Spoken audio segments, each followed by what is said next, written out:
చంద్రబాబు అన్నయ్య అండి. అసలు తుఫాను వస్తే ఎంత జాగ్రత్త తీసుకున్నాడు ప్రజల కోసం, మనందరి కోసం. ఆయన కుటుంబాన్ని కూడా, వాళ్ళ బంధువులు అందరిని కూడా వదిలేసి అసలు ప్రజల కోసం ఆ రకంగా పోరాడుతున్నాడు. తుఫాను వస్తే 5 రోజులు 6 రోజులు పడుతుందండి వర్షం అని. అంటే 3 రోజులు ఆగకుండా పడింది వర్షం. ఈ 3 రోజులు కూడా ఎక్కడికెక్కడ చర్య తీసుకొని, స్తంభాలు పడిపోయినా, కరెంటు తీగలు తెగిపోయినా అప్పటికప్పుడు చర్య తీసుకొని అసలు ఎంపటినే పనులు చేపించేశాడు. మరి చంద్రబాబు అన్నయ్య కానీ, లోకేష్ బాబాయ్ కానీ, పవన్ కళ్యాణ్ కానీ,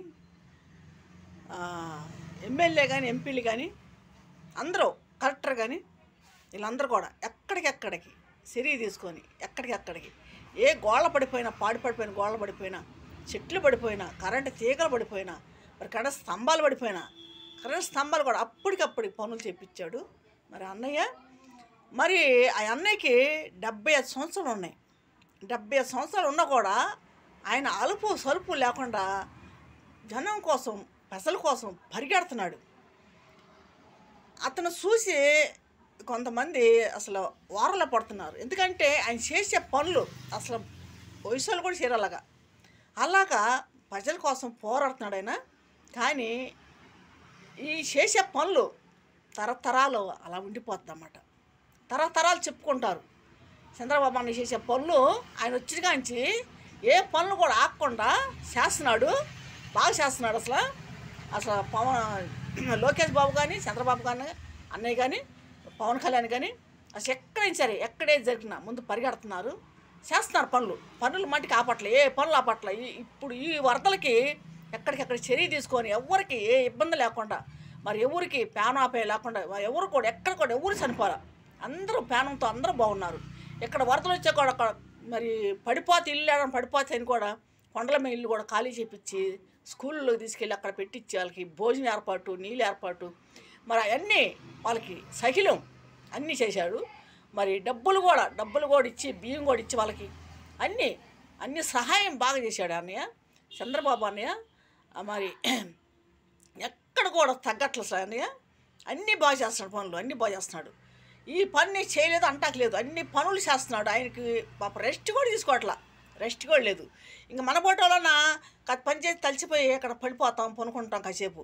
అసలు చంద్రబాబు అన్నయ్య ఎక్కడికైనా సరే ముందు వెళ్ళిపోయి ప్రజల కోసం పోరాడుతున్నాడు అన్నయ్య. బాగా చేస్తున్నాడు, పనులు బాగా చేస్తున్నారు. కానీ ఆయన ఎవరు చెడ్డగా అనుకోకాకుండా ఎవరు కూడా అన్ని పనులు చేస్తున్నాడు, అన్నీ బాగా చేస్తున్నాడు. ఇప్పుడు మేము కూడా భూమి కోసం పెట్టుకున్నాం, మా భూమి పోయిందని చెప్పి పెట్టుకుంటున్నాం. మరి దాని గురించి కూడా చేయాలని చెప్పి మేము అడుగుతున్నాం చంద్రబాబు అన్నయ్యని. మరి 5 ఎకరాల 20 సెంట్ల భూమిని కబ్జా చేశారు బాలసాని రాజేశ్వర కుటుంబం, సముద్రాల చంద్రబాబు కుటుంబం. వారు ఆక్రమించుకొని కబ్జా చేసి ఆ భూమిని ఆక్రమించుకొని ఫ్యాట్లేసి అమ్మేసుకున్నారు ఆ భూమిని. ఆ భూమి కోసం మేము ఎంతో తిరుగుతున్నాం. దానికి సంబంధించిన కాగితాలు మా కాడ ఏమీ లేకుండా చేశారు కబ్జాదారులు. మరి దానికోసం కూడా మేము తిరుగుతున్నాము. మరి అన్నయ్య ఇది కూడా మా సంగతి కూడా కొద్దిగా చూస్తే బాగుంటుంది. నేనే కాదు, నాలాంటి వాళ్ళు చాలామంది ఉన్నారు భూములు పోగొట్టుకుని స్థలాలు పోగొట్టుకున్న వాళ్ళు. మరి వాళ్ళకి కూడా కొంచెం అవి కూడా చేస్తే ఇంకా బాగుంటుంది. మరి అన్నయ్య మంచిగా ఉండాలి, ఆయన ఆరోగ్యం బాగుండాలి, ఆయన కుటుంబం కానీ, ఆయన బంధువులే కానీ, మొత్తం వాళ్ళ ఈయంకుళ్ళే కానీ, వాళ్ళు మామతరపోళ్ళు కానీ అందరూ కూడా బాగుండాలి. ఆయన బిడ్డల తరం కూడా అందరూ బాగుండాలి. ఆయన అన్నయ్య చల్లగా ఉండాలి. ఆయన బాగుంటే ఊరంతా కూడా, దేశం అంతా కూడా నున్నగా ఉంటుంది. ఆ అన్నయ్య మరి 24 జిల్లాలో ఏమో, మరి నాకు తెలియదు ఎన్ని జిల్లాలు అయింది, 24 అనేసాను. మరి ఇన్ని జిల్లాలకి, ఈ రాష్ట్రానికి ఆయన ఎక్కడ కూడా తగ్గకుండా అన్ని పనులు చేస్తున్నాడు. ఎంత ఓర్పుగా చేస్తున్నాడంటే అన్నయ్య అసలు వయసులో కూడా అలా చేయలేరండి, వయసులో కూడా చేయలేరు.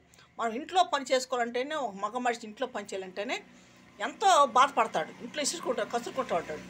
మరి అన్నయ్య దేశం మీద ఇంత తిరిగి, ప్రపంచం ఇంత తిరిగి, మరి ప్రజల్ని అందరినీ ఎక్కడికి చర్య తీసుకొని ఎక్కడ ఏది జరగకుండా కూడా, ఎవరికి ఏది అవ్వకుండా కూడా, మరి అన్నయ్య ఎప్పటికెప్పుడు ఆ వరదల్లో కూడా, వానల్లో కూడా అందరిని పెట్టించి, అక్కడ కలెక్టర్ని కానీ అందరిని పెట్టించి, ఎమ్మెల్యే ఎంపీలని అందరిని పెట్టి పనులు చేయించాడు, చక్కగా పనులు చేయించాడు. ఆయన అట్లా నైట్ పూట కూడా నిద్ర లేకుండా కూడా చేస్తున్నాడు. మరి అన్నయ్య ఆయన చల్లగా ఉండాలి, ఆయన ఆరోగ్యం కూడా బాగుండాలి. మరి ప్రజల కోసం పోరాడుతున్నాడు అన్నయ్య. ఆయన కుటుంబం అందరూ కూడా బాగుండాలండి. మరి ఎవరు తిట్టుకోదాకండి అన్నయ్యని అన్ని పనులు బాగా చేస్తున్నాడు, అసలు పనులు ఆకుండా చేస్తున్నాడు. అన్నయ్య వచ్చిన కాంచి ఏ పనులు కూడా ఆగట్లేదు, ప్రతి పని కూడా అసలు ఏ పని ఆగట్లేదు, అన్ని పనులు చేస్తున్నాడు. చంద్రబాబు అన్నయ్య అంటే నాకు చాలా అభిమానం. ఎందుకంటే మాకు రామారావు కాంచి చంద్రబాబు అన్నయ్య కంటే తెలుగుదేశం పార్టీగా మాకు బాగా అభిమానం, మాకు అభిమానం. మరి బాలకృష్ణ గారు అన్న, మరి ఎన్టీ రామారావు అన్న, వాళ్ళ కుటుంబం అన్నా కూడా, మరి మరి లోకేష్ బాబు, చంద్రబాబు అన్నయ్య, పవన్ కళ్యాణ్, వీళ్ళందరూ అంటే అభిమానం. ఎందుకంటే ప్రజల కోసం పనులు చేస్తున్నాడు, ప్రజల్ని ఎప్పటికప్పుడు చర్య తీసుకుంటున్నారు. ఎక్కడేది జరగకుండా కూడా, ఎక్కడేది అవ్వకుండా కూడా చర్య తీసుకుంటున్నారు. అన్ని పనులు బాగా చేస్తున్నారు, బాగున్నాయి. మరి ఎంఆర్ఓ వాళ్ళు కూడా కొంచెం వాళ్ళకి కొంచెం భయం పెడితే కూడా బాగుంటుంది మరి చంద్రబాబు అన్నయ్య. ఎందుకంటే అక్రంగా అన్యాయంగా జరగకుండా ఎక్కడ కూడా మరి భూములు ఆక్రమించిన వాళ్ళకి సపోర్ట్ లేకుండా చేస్తే బాగుంటుంది. మరి ఎంఆర్ఓ వాళ్ళకి సపోర్ట్ ఇస్తున్నారు కబ్జాదారులకి, అది కూడా కొద్దిగా చేస్తే బాగుంటుంది అన్నయ్య.